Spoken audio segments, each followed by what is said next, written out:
হরিনাম কৃষ্ণ নাম এই অঘটন যতদিন চন্দ্র সূর্য থাকবে এটা থাকবে। আপনারা আজও একটা সত্যকে প্রমাণ করে নেবেন। পুকুরের জল আপনারা একটা বোতলে রাখতে পারেন, একটা মাটির পাত্রে রাখতে পারেন। 5 মাস পরে দেখবেন তাতে কীট জন্ম হয়েছে, জলটা দুর্গন্ধ হয়ে গেছে। কিন্তু গঙ্গা থেকে জল আনবেন, ওই পচা মোড়া ভেসে যাওয়া দুর্গন্ধ মলমূত্র ত্যাগ করে যে গঙ্গা, সে গঙ্গা যে এখনো গঙ্গা তার প্রমাণ আপনারা করে নেবেন। 5 বৎসর রেখে দেবেন, জলে পোকা হবে না, দুর্গন্ধ। এরপরে একটা মহা জিনিস আছে, যে কোনো পুকুরের পচা জল তুলে আনবেন, তুলে এনে আপনাদের মন থেকে যাকে ভালো লাগবে সাধু জ্ঞানে সেই সাধু গুরু বৈষ্ণবের চরণ ধৌত করবেন। সেই চরণ ধৌত জলকে জল বলে না, চরণামৃতম। রাধে রাধে। বিশ্বাসে মিলয় বস্তু, তর্কে বহুদূর, আজও আছে। ওটা রাখবেন, পচা পুকুরের জল তুলে আনবেন, চরণ ধৌতের পর ওকেও রেখে দেবেন, 5 বছর রেখে দেবেন, পোকা হবে না, দুর্গন্ধ হবে না। এ প্রমাণ আজও বৈষ্ণবগণ সাধুগণ জানে। চোখের দৃষ্টি চশমা লাগে না। অনেক বাবাজি মাতাজি আছেন বিশ্বাসে বৈষ্ণবের এই চরণ ধৌত জল চোখে দেয়। 80-85 বছর বয়স হয়ে গেল এখনো চশমা ব্যবহার করে না, ভাগবত পড়ে। এই হরিবাসর হলে অনেকে তো এলেন চলে গেলেন, অনেকে লক্ষ্য করবেন গড়াগড়ি দেয় এই জায়গায়, ধুলো নিয়ে চলে বেঁধে নিয়ে চলে যায়। যারা জানে এই জায়গাটা সামান্য না, এই এতক্ষণ যা হচ্ছে স্বয়ং নন্দনন্দন তার পারিষদ নিয়ে এখানে আছে। তাদের চরণ রেণু যার ভাগ্যে হয় সেই পা। তাহলে গঙ্গার মহিমা আজও গঙ্গা গঙ্গা, তাতে মলমূত্র ত্যাগ করলেও গঙ্গা অপবিত্র হয় না। নোংরা মানুষ নোংরা করে, তাহলে গঙ্গা নোংরা হয় না। হরিনামের নিন্দা অনেকে করে, অপবিত্র অবস্থায় হরিনাম নেয়, হরিনাম কোনোদিন অপবিত্র হয় না। হরিনাম অপবিত্রকে পবিত্র করে, অমঙ্গলকে মঙ্গল করে। হরিনাম শুভ তিথি থেকে করতে হয় না, হরিনাম অশুভ তিথিতেই করতে হয়, তবে শুভ তিথি হবে। রাধে রাধে। এই হচ্ছে হরিনামের মহিমা আর গঙ্গার মহিমা এক। চিরকাল আমরা এঁঠো মুখে বলি, আমরা অপবিত্র গায়ে বলি, তাহলে হরিনাম অপবিত্র হয়নি। হরিনাম আমাদেরকে পবিত্র করে দেয়, মঙ্গল করে দেয়, অমঙ্গল করে দেয়।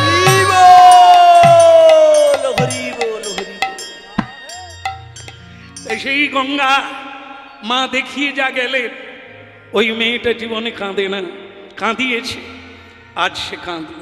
পড়িল চরণ তলে, পড়িল চরণ তলে, ওই না পড়িল চরণ তলে, পড়িল চরণ তলে। ওই চর্মকার রোহিতাশের পায়ে পড়ে মেয়েটি কাঁদছে। কি দেখালেন বাবা, এই যে অবিশ্বাস্য। মা গঙ্গা আপনার কঠোরতে, মা গঙ্গা আপনাকে দ্বিতীয় বালা দিয়ে গেলে। আপনি কে? আপনি এত বড় মানুষ, ছেঁড়া কাপড় পরে আছেন কেন? আপনি এত বড় মানুষ, এই ভাঙা ঘরে লোকের পায়ের জুতো সেলাই করছেন কেন? মারে অহংকার হবে বলে ঘর করে কি করবো মা, আমার এই ঘরটাই তো অস্থায়ী, এটাই ভেঙে পড়ছে, ওই ঘর করে আমার সঙ্গে যাবে, বরং ঘর বানাবো যতক্ষণ গাছের তলায় বসে হরিনাম গাইব, ততক্ষণে আমার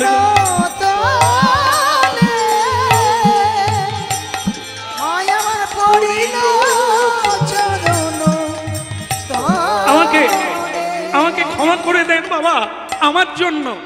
ও ছেলে ভালো, ও কোনোদিন অন্যায় করে না বাবা। আমার চাপে পড়ে ও এত খারাপ, আমি ওকে বানিয়েছি। আমাকে ক্ষমা করে দেন, আমি বড় লোভী, আমি বড় পাপী।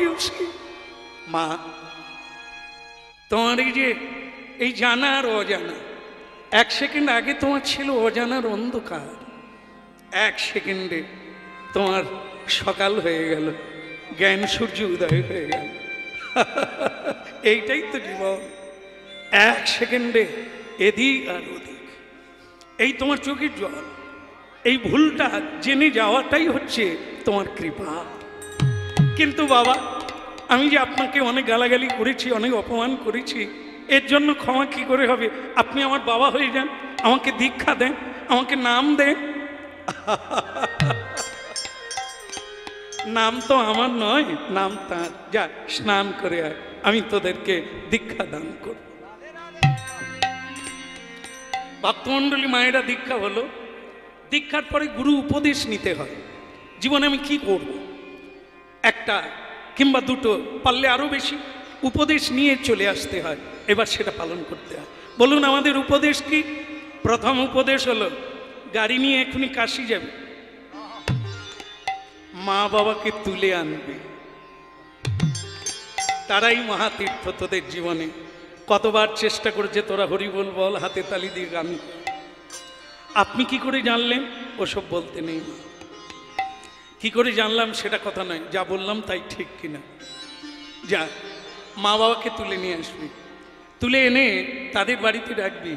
আর আজ থেকে তোদের শুরু হবে গুরু সেবা। ভগবান বলে দিয়েছেন, আমার পূজা না করলেও চলবে, কিন্তু গুরু সেবা বন্ধ করো না। গুরু পূজা করতে হবে, আগে গুরু পূজা, তারপরে গোবিন্দের পূজা। এখনো যারা মন্দিরে পুজো টুজো করেন তারা জানেন, আগে গুরু পুজো করতে হবে, তারপরে গোবিন্দের পুজো হবে। কারণ গুরুই, ভগবানই গুরু রূপে এসেছেন, তবু গুরু রূপে তো আমরা শিক্ষা পেয়েছি, তাই আগে গুরু পরে গোবিন্দ। হরি বল, হরি বল। আজ থেকে মা বাবাকে গুরু করে মানবি যতদিন পৃথিবীতে থাকবে। আর দেখবি নিষ্ঠার সহিত গুরু সেবা করলে ভগবান এসে দাঁড়াবে। রাধে রাধে। ভগবান এলে কথা বেশি বলিস না, ভগবান খুব চতুর, ঠকে যাবে। কেমন? গুরু সেবা ছেড়ে যাস না, যা। আমি একদিন ঠিক সময়ে পৌঁছে যাব। বাবা মার কাছে গেল গাড়ি নিয়ে, বাবা মা তো দেখলো যে ছেলে বৌমার ললাটে তিলক, কণ্ঠে তুলসীর মালা, গায়ে নামা বলি। কি হলো রে তোদের এত পরিবর্তন? বলে আমরা দীক্ষা নিয়েছি। সে কি বৌমা, তুমি? আর আমার ভোলানাথ এই ছেলে? বলে হ্যাঁ বাবা, ও ভালো ছেলে, আমাকে ক্ষমা করে দেন, আমারই জন্য ও এত বিরুদ্ধ আচরণ করেছে, আমাকে আপনি ক্ষমা করে দেন। আমার জীবনে অন্যায় ছিল, লোভ ছিল, তাই আমি আপনার ছেলেকে সৎপথে আসতে দিই না। বৌমা, ক্ষমা চাইবার লাগে না, ভুল যে বুঝতে পেরেছ ওটা তো তোমার জীবনেই ভালো।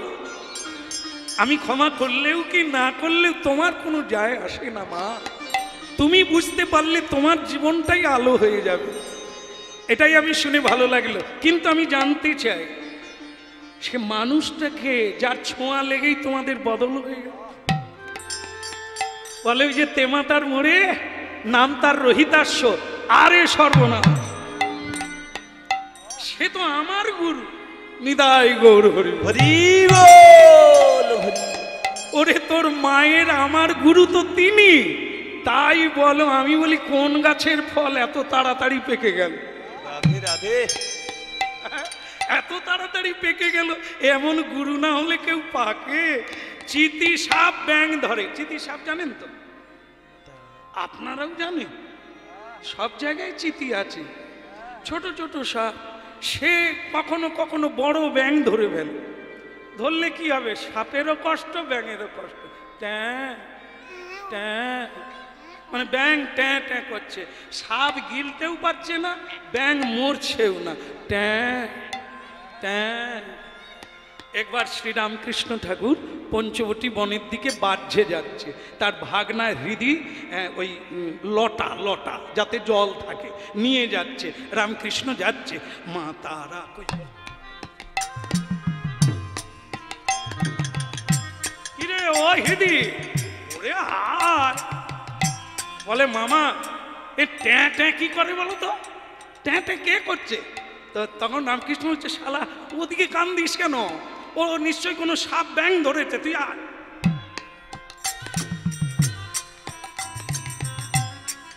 চলে গেল। 45 মিনিট পরে মামা ভাগনা আবার ওই রাস্তা দিয়ে ফিরছে, দেখে তখনও বলে মামা ব্যাং কি এক জায়গায় বসে বসে, এই সাপ কি এক জায়গায় বসে এত ব্যাং ধরছে? বলে না না, সেই একটাই সাপ আর একটাই ব্যাং। তাহলে এতক্ষণ ট্যাঁ ট্যাঁ করছে কেন? নিশ্চয় চিতি সাপ ধরে। বলে মামা কি করে বুঝলে? বলে চিতি সাপ তো বিষ নাই, তাই ব্যাঙও মরে না, গিলতেও পারে না, ছাড়তেও পারে না। এ ব্যাঙেরও যন্ত্রণা, সাপেরও যন্ত্রণা। আর যদি জাত সাপ হতো, গিলতে না পারু, কামড়ে দিলে ট্যাঁ আর ও সঙ্গে সঙ্গে কামড়ানো মাত্র মরে যাবে। এ বেটা চিতি সাপ, এ গিলতেও পারে না আর মারতেও পারে না, দুইজনেরই কষ্ট। এই তথাকথিত গুরু যারা পেট চালাবার জন্য গুরুগিরি করে, তারা কাউকে কামড়ালে ওই দুজনেই ট্যাঁ ট্যাঁ করবে, গুরুও যন্ত্রণায় ভুগবে, শিষ্যও যন্ত্রণায় ভুগবে। আর সদ্গুরু যদি হয়, এক কামড় দিবে ট্যাঁ আর শেষ হয়ে যাবে, এক জন্মেই কাজ শেষ হয়ে যাবে। এই যে বাবা বলছে সদ্গুরু কামড়েছে এদের, তো তাই এত সুন্দর যারা বিপরীত ছিল তারা আজকে কৃষ্ণ ভজন করছে। বাবা মাকে বাড়িতে এনে গুরু সেবা শুরু হলো। গুরুদেব বলে দিয়েছে বাবা মা হচ্ছে তোর গুরু, এখন ওরা যেহেতু কৃষ্ণ ভক্ত, তুই সেবা করে যা, আর দেখবি এই জন্মেই ভগবান এসে যাবে। শুরু হলো গুরু সেবা। জয় জয় শ্রী গুরু প্রেম কল্পতরু, জয় জয় শ্রী গুরু প্রেম কল্পতরু, অদ্ভুত যাক পদকা, অদ্ভুত যাক পদকা, অদ্ভুত যাক পদকা, অদ্ভুত যাক পদকা। বলো পরম দয়াল শ্রী গুরুদেব কি। আর একটু জোরে লাগাতে হবে শেষকালে। পরম দয়াল শ্রী গুরুদেব কি। কোনো জয় দেন আর না দেন, সকালবেলা সন্ধ্যেবেলা দুপুরবেলা গুরুদেবের জয় দিয়ে দেন, গুরুরূপে ভগবান গোবিন্দ কৃপা করবে, ইতে কোনো সন্দেহ নেই। দেখুন কি হল, গুরুদেবের সেবা করছে, গোবিন্দ এসে গেছেন বৈকুণ্ঠ থেকে। পুণ্ডরীক, স্বয়ং ভগবান চতুর্ভুজ বিষ্ণু। পুণ্ডরীক কে? আমি আমি আমি কে? ওরে বাবা রে, কে আবার কি করে বলবো যে আমি আমি? না না, আমিটা কে বলুন। আরে বাবা তুই বেরো না, বলে দেব, তুই দেখবি, ধরে নিবি আমি কে। ভগবান হয়ে কি করে বলবে আমি ভগবান? গুরু বলতে পারে না আমি গুরু, বৈষ্ণব বলতে পারে না আমি বৈষ্ণব, আমি কি করে বলবে?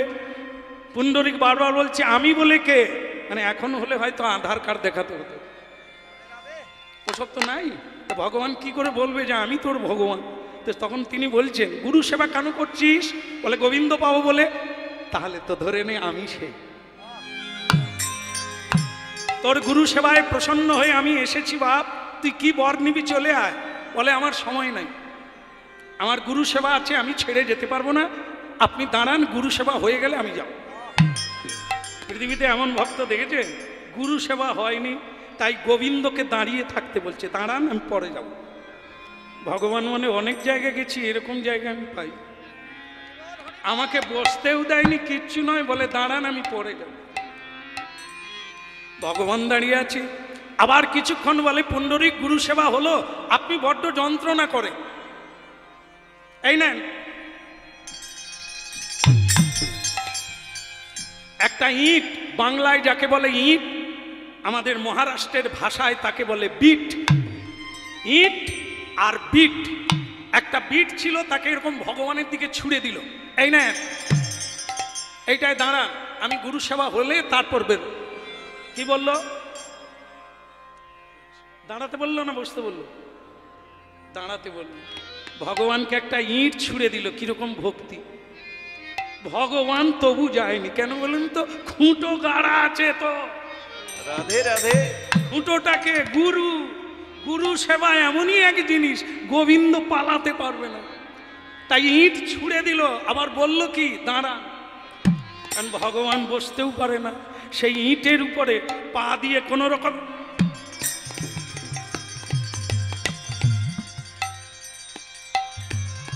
এই টলমল টলমল করছে। এমন সময় নারদ ঋষি আওল সেইখানে। নারদ ঋষি আউল সেইখানে। এমন সময় নারদ ঋষি আওল সেইখানে। এমন সময় নারদ ঋষি আওল সেইখানে। বলো হরিধ্বনি উলুধ্বনি করিছে সকলে। আরে হরিধ্বনি উলুধ্বনি করিছে সকলে।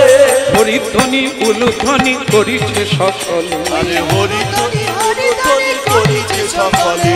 হরি বল হরি বল হরি বল হরি বল হরি বল হরি বল হরি বল হরি বল। প্রেমানন্দে বাহু তুলে হরি বল হরি বল। আরে প্রেমানন্দে বাহু তুলে হরি বল হরি বল। হরি বল হরি বল হরি বল হরি বল। হরি বল। পুণ্ডরিকের বাড়িতে এসে দেখে ভগবান কি করছেন।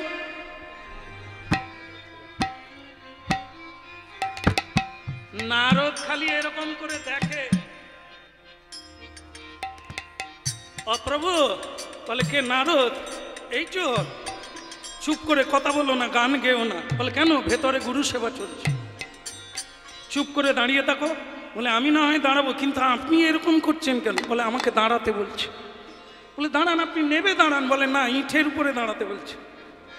ভক্তের বাক্য ভগবান কিভাবে মেনে চলছেন দেখি।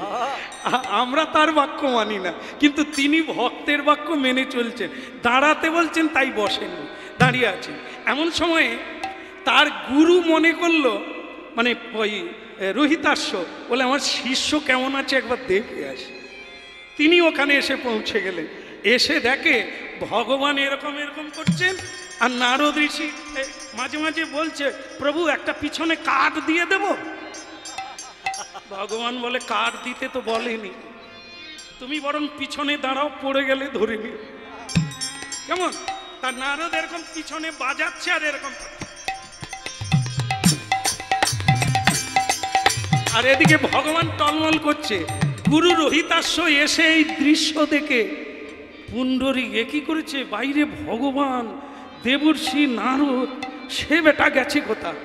পুণ্ডরিক, হে প্রভু ভগবান, আপনি তোমার শিষ্যকে যেরকম শিখিয়েছ সেই অবস্থা আমার।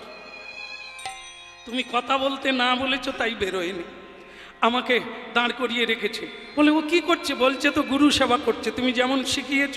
একটু তাড়াতাড়ি বলো না, যদি হয়ে যায় আমি বৈকুণ্ঠে ফিরে যাই। বলে তা প্রভু এখানে কদিন দাঁড়িয়েছে? বলে দিনা কতেক হয়ে গেল। তা তুমি একটু যদি বলো তাহলে আমি লক্ষ্মী খুঁজ দিচ্ছে, অনেকদিন আমি বাড়ি যাইনি, একটু যাবো। বলে দাঁড়ান দাঁড়ান প্রভু, আমি এক্ষুনি যাচ্ছি। পুণ্ডরিক, কে? গুরুদেব আপনি? হ্যাঁ রে, তুই বাইরে বেরিয়েছিলি? বলে না, গুরু সেবা ছেড়ে আমি যাব কি করে? তা কে এসেছে জানিস? বলে হ্যাঁ, ওই তো ভগবান না কি বলল। ওরে ভগবান না কি বললো, আর তুই ভেতরে? ভগবান দাঁড়িয়ে আছে বাইরে, তুই ভেতরে? বলে আমি কি করব, আপনি বলেছেন না গুরু সেবা ছাড়া যাবে না, আমি তাই যাই না। বলে তা প্রভুকে একটা বসতে আসন দিসনি? বলে কেন দেবো না, ইট দিয়েছি। তাই ইটে কি করতে বলেছি? বলে আমি দাঁড়াতে বলেছি। ওরে ভগবান যে টলমল করছে, কি কষ্ট করে দাঁড়িয়ে আছে, তুই আর দেরি করিস না বাবা, চল চল। পুণ্ডরিককে নিয়ে বাইরে বেরোলো। বলে হতভাগা, আগে প্রণাম কর। ভগবানের চরণে প্রণাম করলেন। ভগবান বললেন যাক, গুরু এসে বাঁচালো, নাহলে আরও কতদিন দাঁড়িয়ে থাকতে হতো। তা বাবা আমি তো চলে যাব, তোমার গুরু সেবায় প্রসন্ন, বলো তুমি কি চাও? কি চাইলো জানেন? যা সকলের জন্য চাইল। সে বলল, ভগবান একান্তই যদি আমাকে বর দেবেন, আমার গুরু কৃপায় যদি আপনি প্রসন্ন হন, তাহলে এই বর দেন, আজকে আপনি যেভাবে দাঁড়িয়ে আছেন ওইভাবে আপনি চিরদিন দাঁড়িয়ে থাকবেন। হরি বল। হৃদয় গৌর এ কি করছো বাপ? তুমি আমাকে চিরদিন এখানে আটকে রাখবে? বলে হ্যাঁ প্রভু, আজ আমি যেমন আপনাকে দর্শন করলাম, পৃথিবীতে যারা পরে পরে জন্ম নেবে তারাও যেন আপনাকে এসে দর্শন করতে পারে। আপনি চিরদিন হরি বল হরি বল হরি বল। ভক্তমণ্ডলী মায়েরা, এখন তো নেটের যুগ, নেট খুললেই দেখতে পাবেন বিঠল দেবের মন্দির। বিট যুক্ত টল, বিট মানে ইট, সেই বিঠের উপরে যিনি অটল, এই জন্য তার নাম হলো বিটল। বিঠল দেবের মন্দির আজও পথ করে চূড়া উঠছে, পতাকা উঠছে, লক্ষ লক্ষ মানুষ লাইন দিয়ে। সেই ভগবান সেই রূপে আজও দাঁড়িয়ে আছেন ইটের উপর, এই জন্য তার নাম বিঠল দেব। পুণ্ডরিকের সাধনায় সেই বিঠল দেবের মন্দির ওইখানে শুরু। গুরু সেবা করে, গোবিন্দ সেবা করে আজ পূর্ণরূপে যুগল বিগ্রহ প্রাপ্ত হয়ে গেল। আজ এই পর্যন্ত রাখলাম। আবার যদি মহাপ্রভু কোনোদিন টেনে আনে, আবার নূতন করে আস্বাদন হবে। আপনাদের হৃদয়ে বিশ্রাম দিলাম, মিলন দিলাম, আর এই হরিবাসরে মিলন হলো। ভক্ত ভগবানের দোহা মিলন মাধুরী, ভক্ত ভগবানের দোহার মিলন মাধুরী। কেবল চাঁদ বদনে সবাই মিলে বলো গৌর হরি। আগে চাঁদ বদনে সবাই মিলে বলো গৌর হরি। শ্রীকৃষ্ণ চৈতন্য প্রভু দাসের অনুদান। আরে শ্রীকৃষ্ণ চৈতন্য প্রভু দাসের অনুদান। সেবায় অভিলাষী চাহে নরোত্তম দাস। আরে সেবায় অভিলাষ চাহে নরোত্তম দাস। সেবায় অভিলাষ চাহে নরোত্তম দাস। হরি বল হরি বল হরি বল। হরি বল হরি বল হরি বল হরি বল। নিতাই গৌর হরি বল। সুধী ভক্তবৃন্দ, একটি ঘোষণাটি হলো এতক্ষণ আপনারা কীর্তন আস্বাদন করলেন আমাদের শ্যামসুন্দর দাস প্রভুপাদের বদন দিয়ে।